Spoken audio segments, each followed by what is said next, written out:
하나님 말씀. 오늘은 열왕기상 19장 19절부터 보도록 하겠습니다. 엘리야가 거기서 떠나 사밧의 아들 엘리사를 만나니 그가 12겨릿소를 앞세우고 밭을 가는데 자기는 12째 겨릿소와 함께 있더라. 엘리야가 그리로 건너가서 겉옷을 그의 위에 던졌더니 그가 소를 버리고 엘리야에게로 달려가서 이르되 청하건대 나를 내 부모와 입맞추게 하소서. 그리한 후에 내가 당신을 따르리이다. 엘리야가 그에게 이르되 돌아가라. 내가 네게 어떻게 행하였느냐 하니라. 엘리사가 그를 떠나 돌아가서 한 겨릿소를 가져다가 잡고 소의 기구를 불살라 그 고기를 삶아 백성에게 주어 먹게 하고 일어나 엘리야를 따르며 수종 들었더라. 아멘.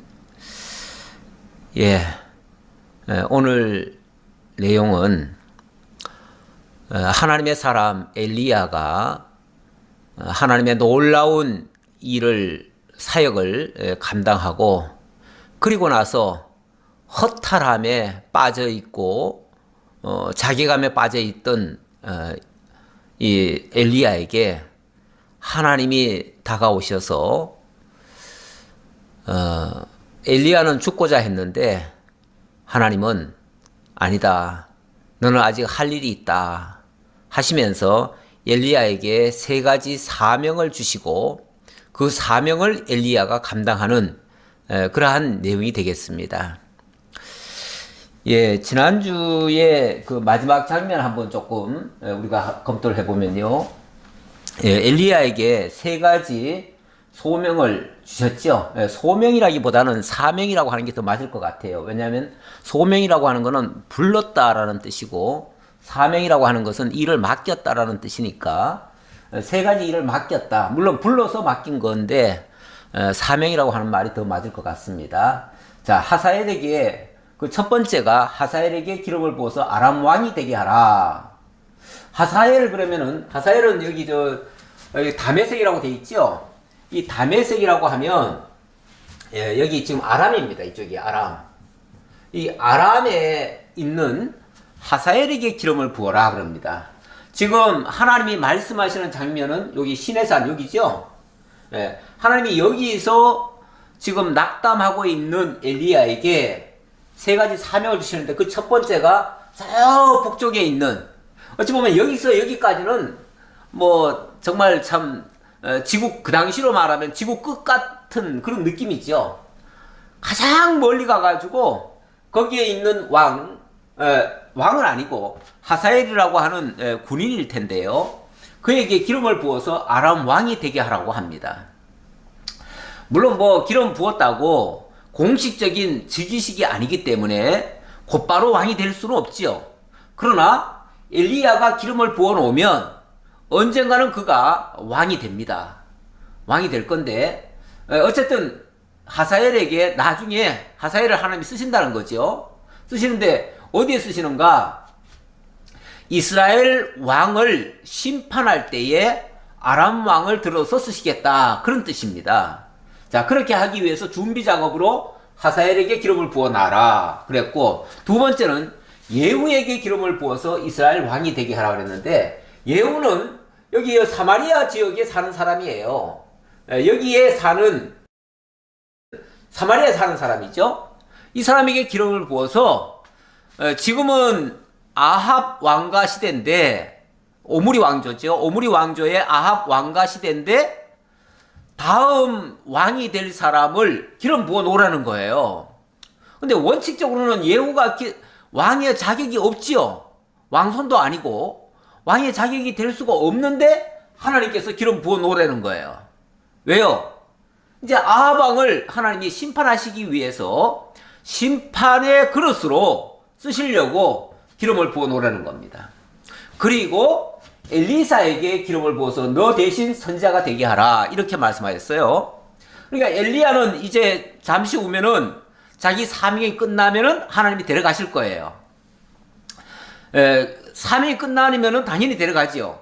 데려간 다음에는 다음 선지자가 또 있어야 될 거 아닙니까? 그래야 왕에게 경고도 하고 왕의 심판을 알려줄 수 있고, 그렇게 해서 하나님이 이 모든 역사를 주관하시는 만군의 하나님, 대주제 여호와이심을 알게 해주겠죠. 그걸 하기 위해서 하나님은 뭐 엘리사는 이제 이쪽에 있겠죠. 이쪽에 있는 엘리사. 자, 엘리사, 예후,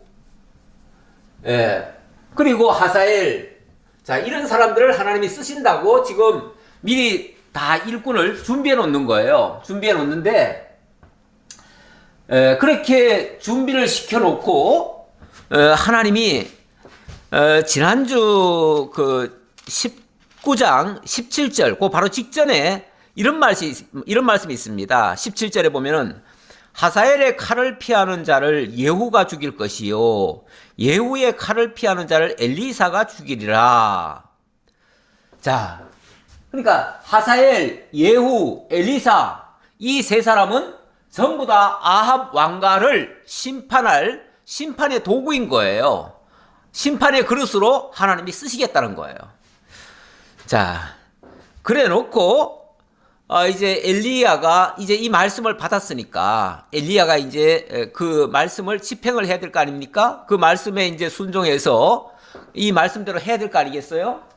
그런데 엘리사가 세 번째 나온 것 같은데, 먼저 가까이 있는, 아무래도 제일 가까이 있는 사람은 엘리사지요. 엘리야에게 제일 가까이 있는 사람은 엘리사니까 엘리사에게 가서 엘리사를 부르는 장면인데, 자, 오늘 내용이 되겠습니다. 자, 오늘 내용을 이제 보시면은요, 엘리사가 엘리야를 따르면서 수종을 드는 장면인데, 저는 이 장면에서 또 조금 주의 깊게 볼 게 하나 있어요. 어찌 보면 엘리야가 강제적으로 너는 나를 따르라 이렇게 한 것 같지를 않아요. 그렇게 하지 않은 것 같은데, 엘리사는 모든 것을 다 버리고 엘리야를 따르게 됩니다. 이렇게 사람을 부르고 쓰는 거, 제자로 삼는 거, 이것도 하나님의 절대 주권에 의한 것임을 엿볼 수 있는 그런 장면이 되겠습니다. 한번 내용을 확인해 보지요. 엘리야가 거기서 떠나 사밧의 아들 엘리사를 만나니 그가 12겨리소를 앞세우고 밭을 가는데 자기는 12째 겨리소와 함께 있더라. 우선 거기까지요. 함께 있더라. 자, 일단 그 엘리사를 잠깐 소개합니다. 엘리사는 어떤 사람인가? 사밧의 아들 엘리사, 이렇게 그랬는데, 그런 12겨리소를 가지고 농사 짓는 사람이에요. 농부예요, 한마디로. 농부인데 12겨리소를 운행하는 사람이에요.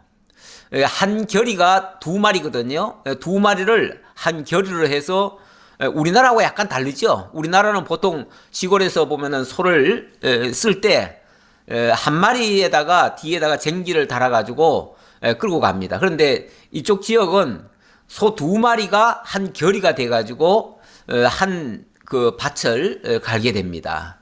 자, 이러는데 12겨리 쏘면은 결국은 24마리를 키우고 있다는 거죠.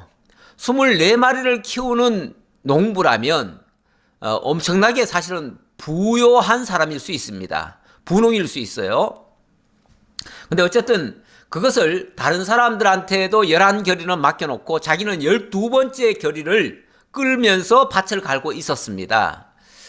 원래 그 주인이 되는 사람이 앞에 일꾼들을 다 일시켜놓고 자기가 맨 마지막 밭을 자기가 모으는 경우가 있지요. 이 사람이 쉽게 말하면 상당히 부유한 집안의 그 농사꾼이었던 것 같아요.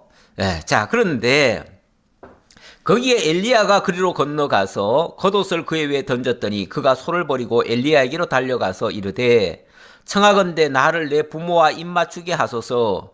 그리한 후에 내가 당신을 따르리이다. 자, 이 엘리사가 열심히 지금 농사일을 하고 있는데 엘리야가 오더니 갑자기 아무 말도 없이 옷을 이렇게 던지는 거예요. 자, 그랬더니 이 엘리사가 갑자기 일을 멈추고 곧장 그 소를 버려두고 엘리야에게 달려왔어요. 달려와가지고 하는 말이 나를 내 부모와 입맞추게 하소서. 그리한 후에 내가 당신을 따르겠습니다. 이렇게 얘기를 하는 거예요. 어디서 많이 보던 장면 같지 않나요? 예. 예수님이 제자들을 부르실 때에 물론 뭐 어떤 제자에게는 너는 나를 따르라 이렇게 이제 말씀으로 하신 적도 있어요. 근데 어떤 제자에게는 말을 하지 않았어요. 하지 않았는데 내가 당신을 따르겠습니다마는 내 부모와 작별한 후에 부모를 장례를 치르고 그 다음에 따르겠습니다. 이렇게 얘기를 해요. 그 말은 무슨 소리냐면은 따르겠다는 건지 아니면 나중에 상황 봐서 환경이 그렇게 바뀌면은 내가 따르겠습니다 하는 말인지 약간 불분명하지요. 근데 저는 후자 같아요. 그러니까 당장 내가 당신을 따르겠습니다가 아니라 내가 집에 가서 부모님 모시다가 부모님 돌아가시면 그 다음에 제가 당신 따를게요. 이렇게 말하는 거나 똑같지요. 그런 식으로 말하는 거예요. 그러면은 그게 성경에는 물론 한 줄로 기록되어 있으니까 금방 부모님한테 가서 인사하고 와가지고 따르겠습니다 하는 말처럼 들리지만 저는 그렇게 보이지 않고요. 부모님하고 지금 같이 사는데 제가 어떻게 부모님 내버려 두고 당신 따르겠습니까? 그러니 부모님 돌아가신 다음에 장례 치르고 그 다음에 이제 홀가분한 몸이 되면 그때는 제가 당신 따르겠습니다. 이 말이에요. 저는 그렇게 보여요. 그렇게 되면 이 사람은 사실은 따르겠다는 마음도 있지만 일부는 있겠지만 진짜 따르겠다는 결심을 한 사람이 아니에요. 그러니까 언제 따르겠다는 건지 불확실해요. 그러니까 예수님께서 쟁기를 잡고 뭘 하고자 하는 자는 하나님 나라에 합당치 않다 이렇게 말씀하신 적이 있지요.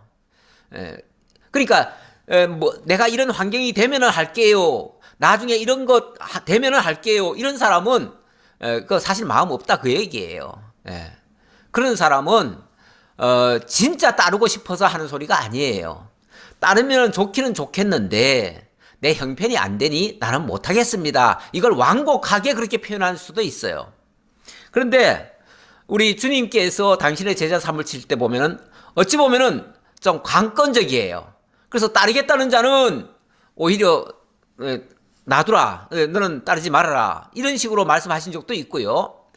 그런 식으로 또 나는 이런 형편 때문에 못 따르겠습니다 하는 사람은 너는 나를 따르라 이렇게 해서 또 강권적으로 또 부르시는 경우도 있고요. 이런 경우가 있습니다. 그러니까 그 사람을 제자로 삼고 안 삼고는 그 제자들의 마음이 아니고요. 제자들의 마음이 아니고 주님의 마음이라는 거예요. 주님의 주권에 의해서 움직인다 그 얘기예요.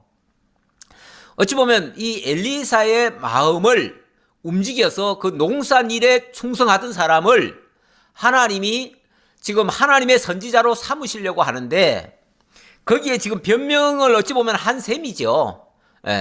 부모님과 인사하고 나서 할게요. 당신이 지금 날 따르라고 하는 것 같은데 내가 따르고는 싶지만 부모님한테 가서 인사하고 와서 할게요. 이 말은 나중에 할게요. 그 말이죠. 나중에. 그랬더니 엘리야가 그에게 이르되 돌아가라. 내가 네가 어떻게 행하였느냐 하니라. 뭐 하기야 엘리야는 말로 한 적이 없어요. 날 따르라 한 적도 없고요. 그러니까 네가 따르든지 말든지 네 마음대로 해라. 뭐 그런 식으로 지금 어찌 보면 얘기한 거나 마찬가지예요.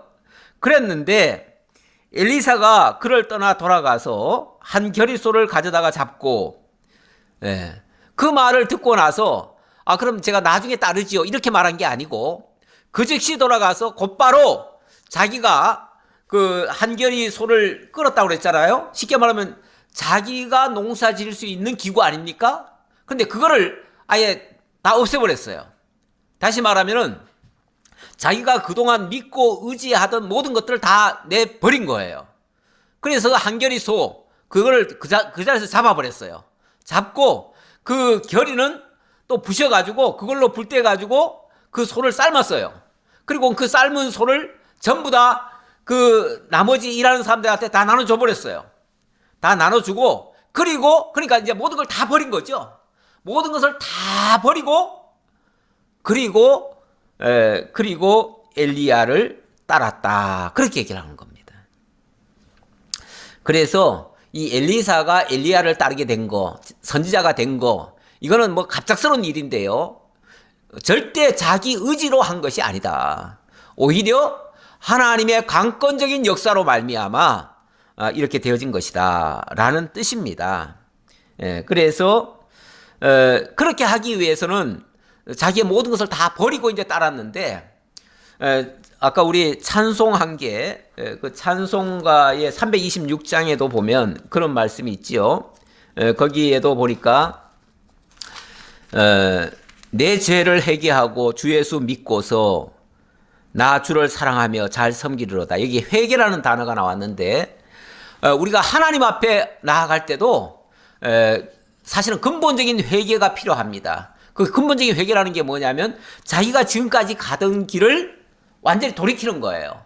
가던 길에서 이 길이 아니다라고 해서 다른 길로 방향을 전환한 거예요.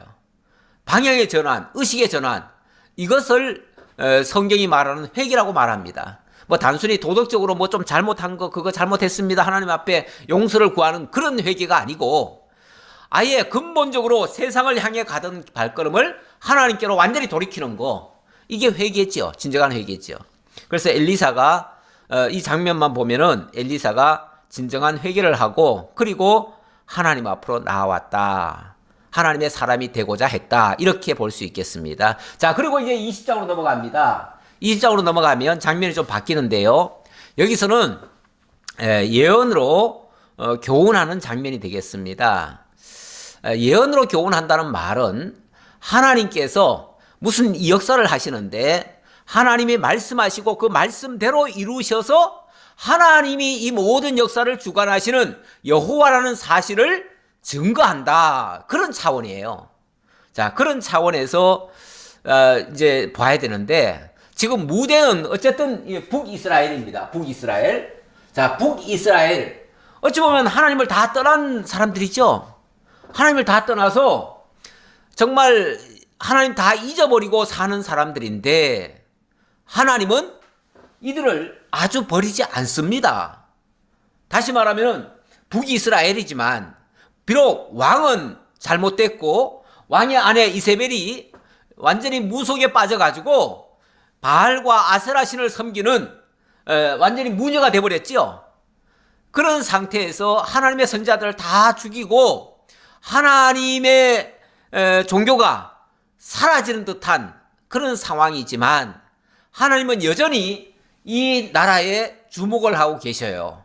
그래서 이 나라를 완전히 버리시는 것이 아니라 아합에게는 징계를 하시지만 이 나라는 하나님이 지켜주셔요. 지켜주시는데, 지켜주시기 위해서 하나님이 선자를 보내가지고 아합 왕에게 말씀하시고 말씀대로 이루어지시는, 비록 왕은 잘못됐지만 그 나라를 위해서 하나님이 당신이 말씀하시고 말씀대로 이루셔서 하나님의 살아계심을 보여준다, 그 말이에요. 자, 그런 내용인데 20장 1절로 34절까지의 내용을 보니까 오늘 가능하면 여기까지 보려고 하는데요. 여기까지에서는 하나님이 선자를 보내가지고 아합 왕에게 승리를 예고해주는 그런 장면이 되겠습니다. 왜 갑자기 승리 얘기가 나올까? 승리가 나온다는 말은 공경에 처한다는 얘기예요. 공경에 처했는데 그 공경에서 벗어나게 한다, 그런 뜻이죠. 그게 이제 승리죠. 승리인데 갑자기 무슨 일이 발생하냐면은 아람 왕 베라닷이 갑자기 사마리아를 쳐들어와 가지고 사마리아를 포위하게 됩니다. 이건 굉장히 나라에 어려운 상황이 돼버린 거죠. 왜 갑자기 아람 왕이 사마리아를 침공했을까? 자, 내용을 보지요. 20장 1절입니다. 아람의 베나닷 왕이 그의 군대를 다 모으니 왕 32명이 그와 함께 있고 또 말과 병거들이 있더라. 이에 올라가서 사마리아를 에워싸고 그곳을 치며 사자들은 성 안에 있는 이스라엘의 아합 왕에게 보내 이르기를, 베나닷이 그에게 이르되, 자, 일단 이 베나닷은 여기 아람의 왕이죠. 아람의 베나닷 왕. 이 왕이 갑자기 이스라엘의 아합 왕을 치러 내려왔어요. 내려오는데 요 사마리아 성을 에워쌌습니다. 에워쌌는데 이때 내려온 사람들이 왕들만 32명이라고 합니다. 32명의 왕들을 데리고 왔어요. 이 베나닷은 그 당시에 제국이었습니다. 제국이니까 수많은 작은 나라들, 그 나라들을 다 지금 다스리고 있었죠. 그런데 사마리아를 치기 위해서 32명의 그 작은 왕들을 다 데리고 온 겁니다. 그러니까 베나닷은 왕이라고 표현했지만 사실은 이게 황제예요, 황제. 베나닷 황제가 그 속국에 있던 32개 나라의 왕들을 데리고 이 사마리아를 치러 온 거예요. 왜냐하면 사마리아도 사실은 완전 속국이라고 할 수는 없지만 이 아람 왕에게 조공을 좀 바치고 있었어요. 조공을 바치고면서 어찌 보면 아람 왕과 이스라엘이 종속적인 관계였던 거죠.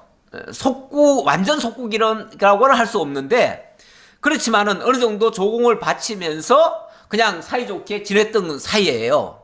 그런데 어느 날부턴가는 이 아합 왕이 우리가 나라를 키우겠다. 우리가 스스로 자강, 쉽게 말하면 자강을 부르짖은 거예요.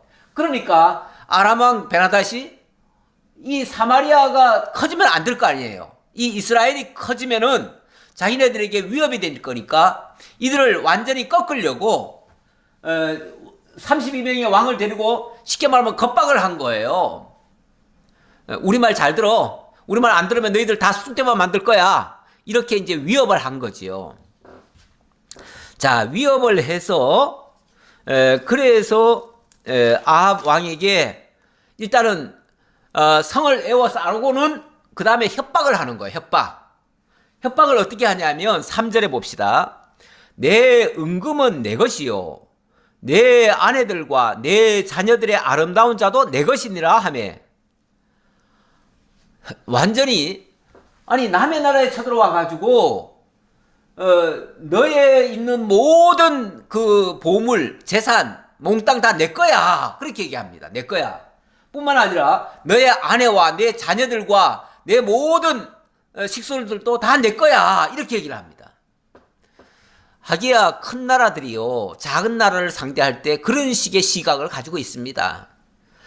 세상에는 그렇습니다. 세상에 힘 있는 자들이 뭐든지 남의 거 다 빼앗으려고 하잖아요.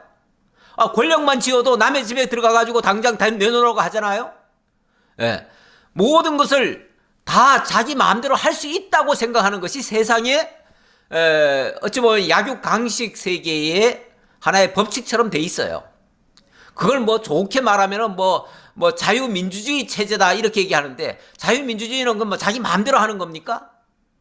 힘만 가지면은 뭐든지 다 내 겁니까? 권력만 쥐면은 뭐 자기가 하고 싶은 대로 다 할 수 있습니까? 그거는 야만의 시대죠. 야만인들이 하는 짓이죠. 원래는 점령군들이 그런 식으로 해요. 점령군들이 남의 나라를 쳐들어가 가지고 어느 나라를 점령하고 나면 그 나라에 있는 모든 기관들 다 뺏어버립니다. 국방부 해체해버립니다. 그 좋은 집이 있으면 다 빼앗아버립니다. 내가 쓸 거야 하면은 다 빼앗는 거예요. 지금 베나닷이 아합한테 와가지고 아합한테 그러는 거예요. 너들 있는 거 다 내 거야. 내 마음대로 할 수 있어. 그러니까 다 내놔. 그 말이잖아요. 은금도 내 거고 네 아내도 내 거고 네 자식들도 내 거야. 완전히 날강도죠. 날강도. 예. 그랬더니 4절 이스라엘 왕이 대답하여 말하기를 내 주 왕이여 왕의 말씀같이 나와 내 것은 다 왕의 것이니이다 하였더니, 다 왕의 것이니이다. 이걸 또 인정을 안 해요. 참 힘없는 자의 비애입니다. 힘이 없으면요 세상에서는 무력으로 짓누르겠다는데, 만약에 거기서 아닙니다 어떻게 그럴 수 있습니까 한마디 하면 죽습니다. 완전히 죽입니다. 그러니까 안 죽으려고 비열하게 당신 말이 맞습니다. 당신 이거 다 당신 겁니다. 당신은 하고 싶은 대로 다 하십시오. 이러는 거죠. 찍소리도 못하고. 원래 민주주의라는 말은요, 민주주의란 말은 백성이 주인이란 얘기예요. 이 권력자가 마음대로 할 수 있는 게 아니에요. 그 권력자가 마음대로 하는 거를 왕이라고 그래요, 왕. 예. 그게 제왕이에요, 제왕. 제왕은 자기 마음대로 하는 게 제왕이에요. 권력 쥐었다고 제 마음대로 하는 거. 권력은 민주주의 국가에서는요, 권력이라는 말이 사실은 맞지 않습니다. 예. 권력이 아니고 백성들이 앞으로 몇 년간은 우리를 좀 다스려 주십시오 하고 권한을 위임을 해준 거예요. 그건 권력이 아니에요. 백성들이 가지고 있는 민주, 그러니까 백성이 주인이고 주인이 우리를 대신해서 일 좀 해달라라고 일을 맡긴 거예요. 권한을 좀 위임한 거예요. 권한 위임. 그런데 이거를 권력을 쥐었다라고 생각하네요. 지금 베나다시 아합 왕이 좀 굴신굴신거리니까 완전히 자기네들 마음대로 해도 된다고 생각하는 거죠. 뭐 옛날에는 이 황제 국가들은 그랬을 수 있어요. 그게 황제니까요. 그게 제왕이니까요. 제왕은 그럴 수 있어요. 자, 그런 식으로 하니까 사신들이 다시 와서 이르되 베나다시 일어노라. 내가 이미 내게 사람을 보내어 말하기를 너는 내 은금과 아내들과 자녀들을 내게 넘기라 하였거니와 내일 이맘때에 내가 내 신하들을 내게 보내리니 그들이 내 집과 내 신하들의 집을 수색하여 내 눈이 기뻐하는 것을 그들의 손으로 잡아 가져가리라 한지라. 약하게 나오니까요, 굿싱굿싱거리니까 더 의기양양해가지고 더 큰 소리 치네요. 예, 당신 거 맞지요? 당신 하고 싶은 대로 하세요. 그랬더니 그래? 그러면은 내 마음대로 한다. 그리고는 당장 네 아내들, 네 자녀들 다 나한테 보내. 그리고 너의 그 보물창고에 있는 모든 금은보화 다 내게로 다 보내. 만약에 오늘 받고 내일 내가 내 신하들을 다 보내가지고 그 창고니 뭐니 내가 다 조사해가지고 만약에 하나라도 안 보낸 게 있으면은 너 벌 받을 거야. 이렇게 말하는 거예요. 당장 다 비우고 당장 다 내놓고 그리고 만약에 나중에 숨긴 게 있으면은 거기에 따라서 벌 줄 거야. 학교 학폭 문제가 있잖아요. 일진이라고 그러죠. 일진. 예, 일진들이 친구들, 그러니까 약한 애들 거를 다 뺐습니다.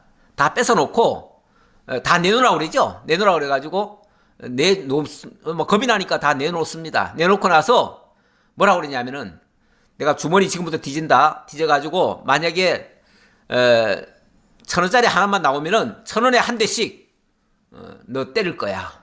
이렇게 얘기하고 주머니 뒤지기 시작합니다. 그렇게 해서 혹시 나오면은 그것 핑계로 너 이렇게 나한테 속였지? 그러면서 너 속인 죄가 있으니 넌 맞아야 돼. 그리고 인정사정 없이 두들겨 팹니다. 이런 걸 뭐라고 그럽니까? 깡패나 양아치라고 그러지 않나요?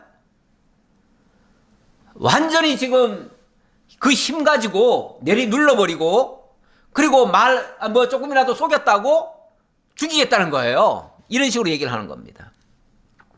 큰일 났습니다. 큰일 났어요. 그래서 7절에 보니까 7절에 보니까 이스라엘 왕이 이거 어찌 해야 될까 고민하다가 자기 혼자로서는 도저히 이걸 해결할 방법이 없어요. 그렇다고 대항할 수도 없고요. 대항하면 바로 죽을 것 같고요. 그래서 고민하다가 일단은 장로들을 불렀습니다. 20장 7절입니다. 이에 이스라엘 왕이 나라의 장로를 다 불러 이르되 너희는 이 사람이 악을 도모하고 있는 줄을 자세히 알라. 그가 내 아내들과 내 자녀들과 내 은금을 빼앗으려고 사람을 내게 보냈으나 내가 거절하지 못하였노라. 이렇게 요구했는데 내가 그걸 거절을 못했다. 거절하면 죽을 것 같아서 겁이 나서 못했다 라고 얘기를 했지요. 그랬더니 모든 장로와 백성들이 다 왕께 아뢰되 왕은 듣지도 말고 허락하지도 마옵소서 한지라. 왕이시여 왜 그런 걸 허락하셨습니까? 그런 걸 허락하시면 안 되는 겁니다. 허락하지 마세요. 지금이라도 안 한다고 하세요. 그렇게까지는 못한다고 하세요. 아주 단호하게 얘기하십시오. 우리가 들을 게 있고 못 들을 게 있지. 아니 어느 정도 조공을 바치라면 그 정도는 바칠 수 있겠지만, 아니 아내까지 다 빼앗겠다, 자녀들까지 다 빼앗겠다, 보물 창고까지 아예 다 털어가겠다, 그리고도 나오면은 또 죽이겠다. 이거는요, 들어주면은 들어줄수록 계속 더 요구할 거예요. 그러니까 아예 더 이상 못 들어주겠다라고 선언하십시오. 그 말이죠. 그러면서 그럼 어떡하냐? 그러면은 당장 우리 죽일 텐데. 걱정하지 마세요. 우리가 있지 않습니까? 뭐 애기들이 아빠가 밖에서 지치고 힘들어서 어찌해야 될지 모르고 낙심하고 어깨 쳐져 있을 때 아빠 힘내세요. 우리가 있잖아요. 뭐 이런 노래를 부르죠. 예, 그런 것 같죠. 어찌 보면 힘이 안 될 수도 있지만 그러나 백성들이 똘똘 뭉치면요, 백성들이 정말 왕이 중심 잡고 흔들리지 않고 정로를 걷는데 만약에 어려움을 당한다? 그럼 백성들이 함께 죽기를 각오하고 같이 싸워줄 겁니다. 그렇지 않겠어요? 요즘 러시아와 우크라이나가 지금 전쟁 중인데, 러시아가 처음에는 뭐 강력한 무기와 그 군대의 수가 월등히 뛰어나기 때문에 뭐 단 며칠이면 끝날 줄 알았습니다. 그런데 우크라이나 대통령이 뭐 누가 봐도 그건 다 패전할 건데, 그래서 서방에서는 일찌감치 다 항복하십시오. 항복하고 망명지 마련해 줄 테니까 거기 가서 당신 여생이나 행복하게 사십시오. 이렇게 제안을 했는데 이 대통령이 뭐라고 그랬습니까? 나는 죽음이 부를지라도 나는 이 자리에 있겠다. 그러면서 나는 절대로 이 자리를 떠나는 일이 없을 것이다. 그러면서 죽기를 각오하고 국민들에게 그렇게 선언했잖아요. 나는 절대로 떠나지 않습니다. 내가 떠났다는 얘기는 다 거짓말입니다. 그러니까 나는 절대로 떠나지 않을 것이고 나는 죽을 때까지 여러분과 함께 있겠습니다. 라고 하니까, 지난번 아프가니스탄 같은 경우는요, 대통령이 도망갔잖아요. 도망가니까 국민들도 전부 다 너도라도 전부 다 도망가기 바빠가지고 그래도 몇 달은 버틸 줄 알았는데 그 탈레반한테, 세상에 무기도 제대로 없는 탈레반한테 불과 며칠 만에 항복했잖아요. 그랬는데 이 우크라이나 같은 경우는 이렇게 결사항전을 하니까 백성들도, 남자들은요 한 사람도 피난 안 갔습니다. 여자들만 다 안전하게 피난 보내놓고 남자들은 거기서 죽기를 각오하고 싸우고 있습니다. 그러니까 천하의 러시아도 이 우크라이나를 감당을 못합니다. 그래서 일부에서는 금방 점령할 것 같다가 얼마 후에 다시 또 후퇴하고 그랬죠. 왕이 중심 잡고요, 백성 의지하고요, 백성이 힘은 없을 것 같지만 죽기를 각오하는 거는 못 당하는 겁니다. 그러므로 왕이 베나닷의 사신들에게 이르되, 너희는 내 주 왕께 말하기를, 왕이 처음에 보내 종에게 구하신 것은 내가 다 그대로 하려니와 이것은 내가 할 수 없나이다 하라 하니 사자들이 돌아가서 보고하니라. 다시 말하면 조공 좀 바치라고 하는 것 정도는 제가 듣겠습니다. 그리고 너희 것은 다 내 것이다 라고 하는 것까지도 인정하겠습니다. 하지만 그것을 강제로 내놓으라고 한다면 그거는 절대 들어줄 수 없습니다. 그러니까 너무 부당한 지시에는 따를 수 없습니다. 그 얘기죠. 사람이 곧 죽어도 할 말을 해야 되는 겁니다. 아닌 건 아니라고 해야 되는 겁니다. 틀린 건 틀리다라고 얘기해야지요. 아니 사람이 뭐가 무서워가지고 정말 그런 할 말도 못합니까? 물론 뭐 무력 앞에 장사가 없지요. 그래서 뭐 곧 죽이겠다는데 안 죽으려고, 그러니까 안 죽고자 하면 비겁해지는 겁니다. 사람이 원래 그래요. 죽고자 하면 세상에 두려울 게 하나도 없어요. 그런데 안 죽고자 하면 모든 게 다 두려워요. 그러니까 안 죽으려다가 낭패를 당하는 거죠. 자, 어쨌든 이렇게 분명한 뜻을 밝혔습니다. 그랬더니 그때 베나닷이 다시 그에게 사람을 보내 이르되 사마리아에 부스러진 것이 나를 따르는 백성의 무리의 손에 채우기에 족할 것 같으면 신들이 내게 벌 위에 벌을 내림이 마땅하니라 하며, 이 무슨 소리냐면 그거 몽땅 다 줘도 나와 내 신하들이 쓰기에 부족한데 못 주겠다고? 예, 그 말이죠. 그러면서 만약에 그걸 안 준다면 내가 강제로 다 뺏겠다 이거죠. 강제로 다 뺏고 만약에 그걸 내가 못 뺏는다면 우리 신이 나한테 벌 내려도 내가 할 말 없다. 그러니까 나는 우리 신의 명을 따라서 너희를 반드시 응징하고 너희의 모든 것을 다 빼앗아서 내 소유로 삼겠다. 그 말이죠. 자, 이렇게 말을 하니까 이스라엘 왕이 이제 좀 담대해졌습니다. 조금 전에 그 비열한 모습, 비굴한 모습은 어디로 갔는지 갑자기 담대해졌어요. 그래서 11절 이스라엘 왕이 대답하여 이르되 갑옷 있는 자가 갑옷 벗는 자 같이 자랑하지 못할 것이라 하라 하니라. 바로 맞대응을 해버렸죠.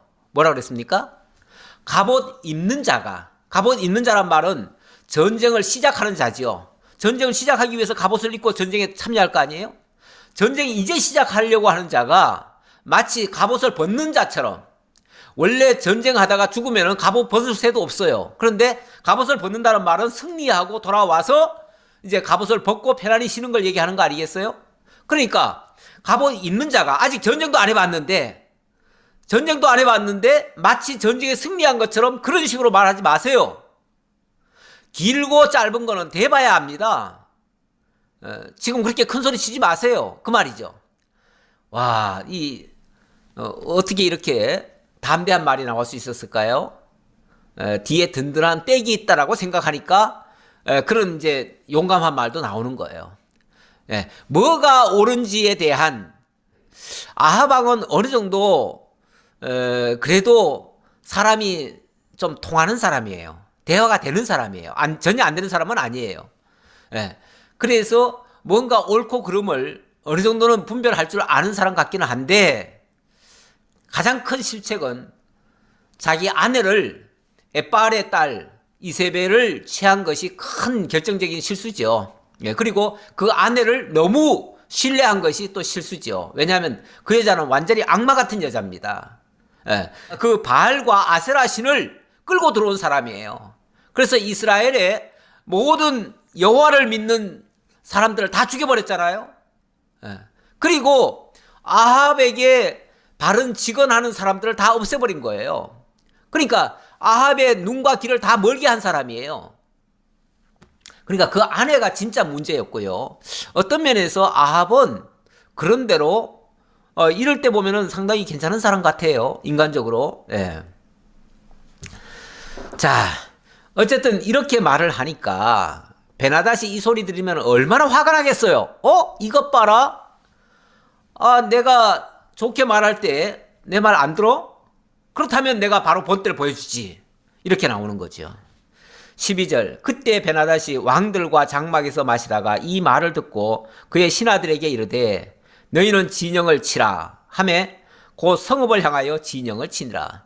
당장 진영이라고 하는 거는 이제 적을 향해서 우리의 군대를 직결시키는 거 아니겠어요? 그래서 이제 군대를 직결해서 당장 이제 쳐들어갈 준비해라 그 말이죠. 지금까지는 외곽에서 이렇게 둘러가지고 겁만 줬어요. 겁만 줬는데 정면으로 지금 대적하는 모습이 보였잖아요. 그러니까 그렇다면은 좋아. 당장 저놈들 쳐버려. 그래서 진영을 친 거예요. 자, 이제 큰일 났습니다. 이제 전쟁이 터졌습니다. 전쟁이 터지게 됐습니다. 그럴 때에 한 선지자가 다가옵니다. 그 선지자는 아합 왕에게 하나님의 뜻을 알려주려고 하는 사람입니다. 한 선지자가 이스라엘의 아합 왕에게 나아가서 이르되 여호와의 말씀이 네가 이 큰 무리를 보느냐? 내가 오늘 그들을 내 손에 넘기리니 너는 내가 여호와인 줄을 알리라 하셨나이다. 지금 어찌 보면은 이 아합 왕이 큰 소리는 쳤지만 한편으로는 너무너무 두렵습니다. 이렇게 말했다가 오늘 당장 전쟁이 터질 것이고 그러면은 자기네들은 감당이 안 됩니다. 그래서 한편으로는 큰 소리를 쳤지만 한편으로는 너무너무 두려워하는 상태입니다. 그런데 이때에 하나님이 한 선자를 보냈습니다. 그리고 그 선자를 통해서 하나님이 위로해 주십니다. 너희가 이 큰 무리를 보느냐? 내가 오늘 그들을 너의 손에 넘길 것이다. 앞에 이제 당장 수십만 명이 지금 앞에 진을 치고 있지 않습니까? 당장이라도 공격하려고. 그러니까 그것 때문에 지금 겁이 나느냐? 걱정하지 마라. 내가 오늘 당장 그들을 몽땅 다 네 손에 넘길 것이다. 그렇게 해서 내가 너희에게 여호와인 줄을 알게 할 것이다. 자, 이렇게 말을 하네요. 자, 이렇게 말을 하니까 이 말씀이 너무너무 고맙기는 하지만 현실적으로 그게 가능할까? 어떻게 그런 일이 있을 수 있을까? 라고 생각이 들었죠. 그래서 아합이 이렇게 말합니다. 아합이 이르되 누구를 통하여 그렇게 하시리까? 대답하되 여호와의 말씀이 각 지방 고관의 청년들로 하리라 하셨나이다. 아합이 이르되 누가 싸움을 시작하리까? 대답하되 왕이니이다. 어떻게 그런 일이 가능합니까? 도대체 누가 싸울 수 있겠습니까? 누가 싸우러 나가겠습니까? 했더니 고관의 자녀들이 와가지고 전쟁에 들어갈 겁니다. 그리고 그 일에는 왕이 진두지휘할 것입니다. 사실 지금 아합은 전혀 그런 생각조차도 없어요. 어떻게 해야 될지도 몰라요. 그런데 하나님께서 그렇게 하실 거라고 말씀을 하십니다. 그런데 아니 고관의 자녀들이 그동안 왕에게 많은 후한 대접을 받아왔기 때문에 당연히 어려움이 닥치면은 전쟁에 앞장서는 것이 맞지요. 자, 그건 그렇다고 쳐도 뭐 그들이 어떻게 저 많은 대적을 물리칠 수 있겠습니까? 그래서 아마도 아합은 이 얘기를 들었을 때 이게 가능한가 싶었을 거예요. 그래서 일단은 아합이 그러면은 한번 다 확인해 봐라. 그래가지고 고관의 청년들을 다 숫자를 헤아려 봤습니다. 15절. 아합이 이에 각 지방 고관의 청년들을 계수하니 232명이요. 그 외의 모든 백성 곧 이스라엘의 모든 자손을 계수하니 7,000명이었더라. 자, 그런데 계산을 해보니까 청년들은 230명밖에 안 돼요. 쉽게 말하면 고관의 자녀들은 230명밖에 안 돼요. 232명 가지고는 아무것도 안 되죠. 그런데 그 외의 모든 백성을 계수하니까 7,000명이더래요. 그러니까 요거는 이제 아마도 그 성 안에 있는 사람들 얘기일 거예요. 성 안에 있는 사람들 7,000명이 있더라는 거죠. 그런데 저는 그것보다도 이 7,000명이라고 하니까 이들의 그 정체가 좀 궁금합니다. 어떤 궁금증이 오냐면 앞에서 19장 18절에서 이런 말씀이 있어요. 그러나 내가 이스라엘 가운데 7,000명을 남기리니 다 바알에게 무릎을 꿇지 아니하고 다 바알에게 입맞추지 아니한 자니라. 바알에게 무릎 꿇지 않고 입맞추지 아니한 자 7,000명을 하나님 남겨놨다, 이 말이잖아요. 이 사람들은 기본적으로 어떤 사람이냐? 이세벨에게 동조하지 않는 사람이에요. 이세벨에게 속지 않은 사람이에요. 그러니까 정신 바짝 차리고 있는 사람들이죠. 그리고 이 사람들은 하나님을 믿는 사람들이에요. 다시 말하면 지금 이스라엘이 다 망한 것 같지만은 그래도 하나님께서는 거기에 하나님을 믿는 자 7,000명을 남겨놨다는 거예요. 이 7,000명은 어찌 보면 어려운 때를 대비해서 하나님이 준비해 놓은 사람들이에요. 하나님의 정병들인 거죠. 그래서 저는 여기에 7,000명이라는 숫자도 바로 그들을 가리키는 말이 아니겠는가 이렇게 봅니다. 자, 그래서 7,000명을 하나님께서 준비해 놨다. 뭐 7,000명이라고 해도 사실은 많은 숫자는 아닙니다. 왜냐하면 지금 밖에 그 아람 군대는요, 나중에 그 확인을 해보니까 한 12만 명 정도가 됩니다. 12만 명 정도가 그들이 다 밖에서 진을 치고 있었어요. 그러면은 7,000명이 어떻게 12만 명을 이기겠습니까? 전쟁을 하면은 이거는 완전히 끝나는 거죠. 게임이 안 되지요, 한마디로. 게임은 안 되는데 아까 제가 그 말씀드렸지 않습니까? 전쟁을 할 때 물론 무기도 많고 또 숫자도 많아야 유리한 거는 맞습니다. 하지만은 숫자가 아무리 많아도요, 잘못된 계략을 쓴다든지, 뭔가 정신 상태가 흐리면요, 그건 있으나 마나입니다. 그래서 하나님의 전투에서는 보면은, 예를 들어서 기드온 전쟁 하나 볼까요? 그 기드온 전쟁을 보면, 하나님이 처음에 그 미디안 군인들과 이제 전쟁을 해야 되는데, 미디안은 뭐 수십만 명이 모였습니다. 그런데 하나님이 기드온에게 군대를 모집하라 하니까 처음에 모여든 사람들이 이제 어찌 보면 강제로 온 사람들이겠죠? 강제로 온 사람들이 몇 명이냐면 3만 명이었어요. 3만 명인데 하나님이 뭐라고 그러냐면 숫자가 너무 많다 그래요. 너무 많다 그래가지고 1차 테스트를 해가지고 그 중에 그 12,000명인가요? 다 떠나가게 하죠. 예. 그렇게 하고 그 다음에 또 2차 테스트를 해가지고 또 다 물러가게 해요. 겁나는 사람, 뭐 두려워 떠는 자들 다 집으로 돌아가라 그래요. 그러고 나니까요, 실제 남은 사람들이 불과 300명밖에 안 됐어요. 근데 그 300명 가지고 그 수십만의 군대와 싸워서 이깁니다. 이게 하나님의 능력이에요. 하나님의 전쟁 방법이에요. 우리 하나님이 이렇게 전쟁을 하게 하십니다. 7,000명이 비록 적은 숫자지만 정말 하나님을 믿고요. 하나님을 믿고 하나님만 의지해서 싸운다면 그 전쟁은 더 이상 사람의 수나 무기에 달린 것이 아닙니다.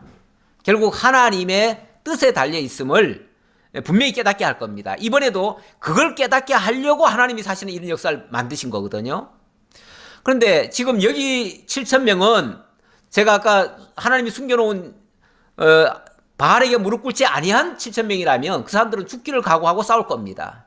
그런데 그 아람의 군대 12만 명은요, 그들은 뭐 지금 왕의 명에 의해서 어쩔 수 없이 끌려온 자들이에요. 어찌 보면 아까 32명의 그 속국 왕들이 데리고 온 군대들 아니겠어요? 그들은요, 솔직히 남의 전쟁에 참여하고 싶지도 않아요. 근데 어쩔 수 없이 아람 황제가 시키니까 할 수 없이 듣기는 듣는데 하고 싶은 마음 없어요. 그러니까 전투하고 싶은 마음이 없는 사람들과 죽기를 각오하고 싸우는 사람이라면 누가 이기겠어요? 저는 당연히 죽기를 각오하고 싸우는 7,000명이 이긴다고 봅니다. 자, 어떻게 되는가? 자, 16절 보겠습니다. 그들이 정오에 나가니 베나닷은 장막에서 돕는 왕 32명과 더불어 마시고 취한 중이라. 자, 드디어 이제 전쟁이 터졌습니다. 그런데 언제 터졌느냐면 낮 12시 정오에 터졌다고 하는데 그 당시 베나닷은 어떻게 하고 있었는가? 장막에서 자기를 돕고 있는 왕 32명과 더불어 마시고 취한 상태였다. 다시 말하면 군인들 내보내놓고 자기네들은 먹고 마시고 즐기고 있었어요. 군인들은 나가서 죽든지 말든지 자기네들은 즐기고 있었다 그 말이에요. 이런 상태에서 그 군인들이 그 왕들을 위해서 죽기를 각오하고 싸워 주겠어요? 각 지방의 고관의 청년들이 먼저 나갔더라. 베나닷이 정탐꾼을 보냈더니 그들이 보고하여 이르되 사마리아에 사람들이 나오더이다 하매 그가 이르되 화친하러 나올지라도 사로잡고 싸우러 나올지라도 사로잡으라 하니라. 베나닷은 이 이스라엘을 얼마나 우습게 보았던지 대낮부터 군인들 내보내놓고는 자기네들은 그냥 술에 만취해 있었어요. 그랬는데 그들을 상대로 해서 싸우러 나온 사람은 이스라엘의 고관 자제들 230명이 오고 있는 거예요. 그것이 이제 보고가 들어갔을 거 아닙니까? 그랬더니 이 아람 왕이 뭐라 그러냐면 그들이 만일 화친하러 온다고 하더라도 잡아넣어라. 싸우러 온다고 하면 당장 죽이고 화친하러 온다고 하더라도 다 잡아가더라. 이렇게 얘기를 합니다. 원래는 화친하러 나온다면은 원래 적이라도요 화친하러 나오는 사람을 죽일 수는 없습니다. 화친하러 나오는 사람은 일단은 환영을 하고 그렇게 해야 맞지요. 맞는데 이들은 뭐 완전히 무지막지입니다. 예. 그야말로 나강도 같은 행동을 지금 하고 있지요. 자, 19절입니다. 각 지방 고관의 청년들과 그들을 따르는 군대가 성읍에서 나가서 각각 적군을 쳐 죽임에 아람 사람이 도망하는지라. 이스라엘이 쫓으니 아람 왕 베나닷이 말을 타고 마병과 더불어 도망하여 피하니라. 이스라엘 왕이 나가서 말과 병거를 치고 또 아람 사람을 쳐서 크게 이겼더라. 자, 그런데 막상 싸워보니까 이게 어떻게 된 겁니까? 예. 오히려 그 232명을 잡으러 온 군대들을 그들이 치기 시작하니까 뒤에서 와르르 하고 사람들이 몰려나와가지고 그 죽이려던 자들을 다 죽여버렸어요. 그러니까 자기네들 사로잡으러 온 사람들을 다 잡아 죽인 거죠. 그랬더니 뒤에서 쫓아오려고 그걸 구경하고 있던 사람들은 다 도망을 가는 거예요. 도망을 가요.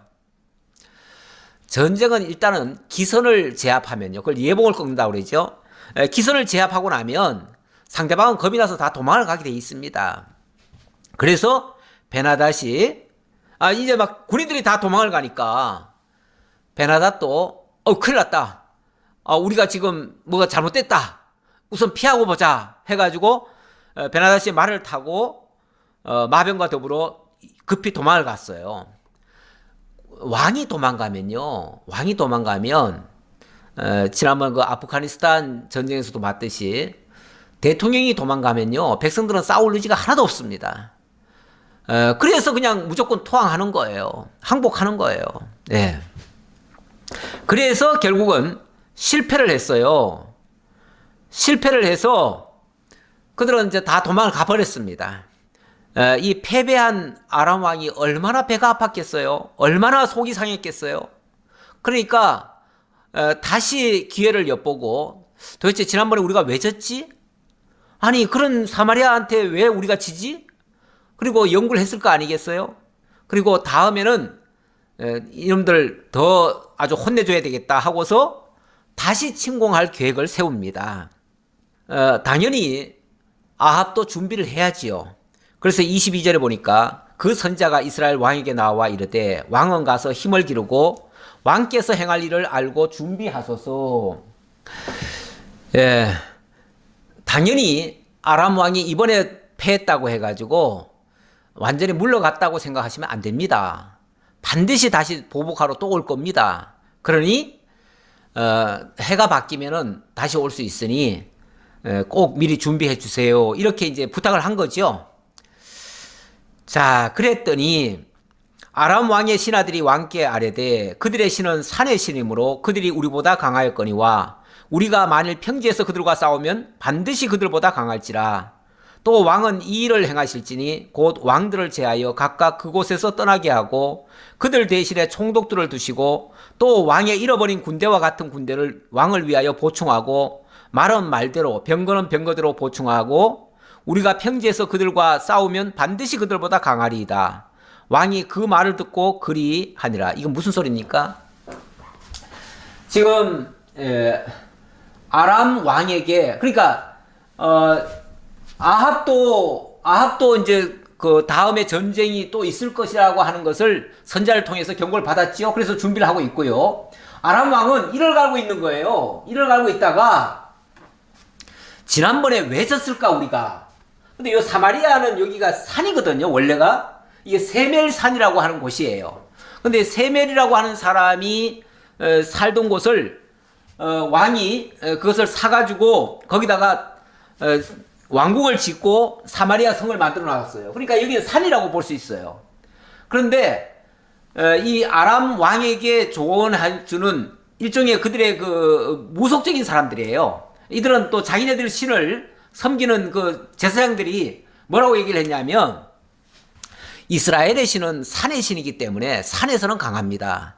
하지만 골짜기나 평지로 내려오면 그들은 힘 못 씁니다. 그러니까 이번에는 사마리아까지 우리가 쳐들어가지 말고 평지로 유인을 합시다. 유인을 해서 싸운다면 우리가 반드시 이길 겁니다. 왜? 우리 신은 평지신입니다. 이 평지신이라는 표현은 아마도 그런 것 같아요. 원래 그 바알신도 농사의 신이잖아요. 그러니까 평지에서 농토를 가꾸면서 이렇게 그런 데서 도와주는 신이란 말이에요. 그러니까 자기네들 신은 평지 신이라 이렇게 생각을 하는 거죠. 그러니까 이번에는 전쟁을 하더라도 바깥으로 유인을 해가지고 여기다가 유인을 해가지고 여기로 끌어올리자 그 말이죠. 끌어올려가지고 여기서 싸웁시다. 여기가 이제 아벡이라고 하는 곳이 있는데 이번에는 아벡에 와서 싸웁시다. 그러면 우리가 반드시 이길 겁니다. 왜? 우리 신은 평지신이니까. 이렇게 얘기한 거죠. 이게 말이나 되는 소리입니까? 이거 완전히 지금 뭐 귀신한테 쏘아가지고 하는 말이죠. 이거 말도 안 되는 소리죠. 자, 드디어 26절 봅시다. 해가 바뀌니 베나닷이 아람 사람을 소집하고 아벡으로 올라와서 이스라엘과 싸우려 하매 이스라엘 자손도 소집되어 군량을 받고 마주 나가서 그들 앞에 진영을 치니 이스라엘 자손은 두 무리의 적은 염소 떼와 같고 아람 사람은 그 땅에 가득하였더라. 자, 해가 바뀌고 그 다음에죠. 그 다음에 다시 전쟁이 터지기 시작했습니다. 했는데 도전을 해왔죠. 그런데 이번에는 사마리아에서 싸우는 게 아니라 아벡으로 유인을 했어요. 유인을 하는데 얼마나 많이 집결을 했는지 그들은 그 땅에 가득했다 그러고요. 이스라엘 백성들은 마치 두 무리의 적은 염소떼 같았대요. 그들에 비하면 그렇다는 거죠. 그러니까 이스라엘 군대는 얼마 되지 않아요. 지난번에 뭐 7,000명 얘기했는데 아마 7,000명이 전부일 거고요. 그 이상의 사람들은 무서워가지고도 전쟁에 참여 안 할 겁니다. 죽기를 각오한 사람은 참여하지만 그렇지 않으면 참여하지 않습니다. 원래 다 도망가지요. 아마도 지금도 만약에 우리나라가 위기 온다 그러면요, 지금 큰 소리 치는 사람들은 먼저 비행기 타고 아마 해외로 다 도망갈 것 같습니다. 그런 때죠. 네. 그러니까 나라가 위기가 오면은 사람들은 다 도망갑니다. 그런데 이 7,000명들은 오히려 죽기를 각오하고 싸우는 사람들이에요. 이들이 바로 하나님의 사람들이에요. 그때 하나님의 사람이 이스라엘 왕에게 나와 말하여 이르되 여호와의 말씀에 아람 사람이 말하기를 여호와는 산의 신이요 골짜기의 신은 아니라 하는도다. 그러므로 내가 이 큰 군대를 다 내 손에 넘기리니 너희는 내가 여호와인 줄을 알리라 하셨나이다 하니라. 아람 왕이 이렇게 말했으니 하나님이 그것이 틀렸다는 것을 증명해 보이겠다 그 말이죠. 그러니까 하나님의 선지자를 보내가지고 그렇게 얘기하는 거예요. 아람 왕이 뭐 이스라엘의 신은 산의 신이고 자기네들은 평야 신이니까 그러니까 평지에서 싸우면은 자기네들이 이길 것이다 라고 얘기를 하는데 그 소리가 틀렸다는 것을 내가 보여주겠다 그 말이죠. 예. 그러면서 하나님 여호와의 말씀이 진짜인 것을 너희들이 너 똑똑히 보게 하겠다. 이 말씀을 해놓고 그러니까 이 말을 듣고 이제 어찌 보면은 아합 왕이 담대하게 그러면 좋다. 하나님이 그렇게 우리를 도와주신다면은 우리 나가서 싸우자 이렇게 한 거 아니겠어요? 그렇게 결심하고 이제 드디어 전쟁이 터졌습니다. 근데 진영이 서로 대치한 지 7일이라 일곱째 날에 접전하여 이스라엘 자손이 하루에 아람 보병 10만 명을 죽이매 7일 동안은 서로 대진만 하고 있었어요. 그러다가 7일째 되는 날 드디어 터졌습니다. 전쟁이 터졌는데 전쟁이 막상 시작되고 보니까 아람 군대가 무려 보병 10만 명이 죽임을 당했답니다. 이스라엘 군대의 숫자는 뭐 죽은 사람 표시가 없어요. 예. 그 남은 자는 아벡으로 도망하여 성읍으로 들어갔더니 그 성벽이 그 남은 자 2만 7천 명 위에 무너지고 베나닷은 도망하여 성읍에 이르러 골방으로 들어가니라. 그런데 군인들 10만 명은 죽고요. 2만 7천 명은 도망을 갔어요. 도망을 갔는데 어디로 갔냐면 아벡 성 안으로 들어갔어요. 아벡 성 안으로 들어갔는데 거기 들어가면 이제 안전할 거라고 생각했는데 이게 웬일입니까? 2만 7천 명이 그리로 도망을 갔는데 그 성이 무너져 버리는 거예요. 그러니까 갑자기 그 안에 들어갔던 2만 7천 명도 다 죽은 거죠.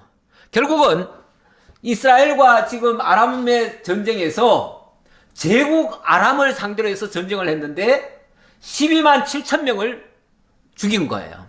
이스라엘 군대는 어찌 보면 다 해서 7천 명밖에 안 될 텐데 7천 명이 12만 7천 명을 죽인 겁니다.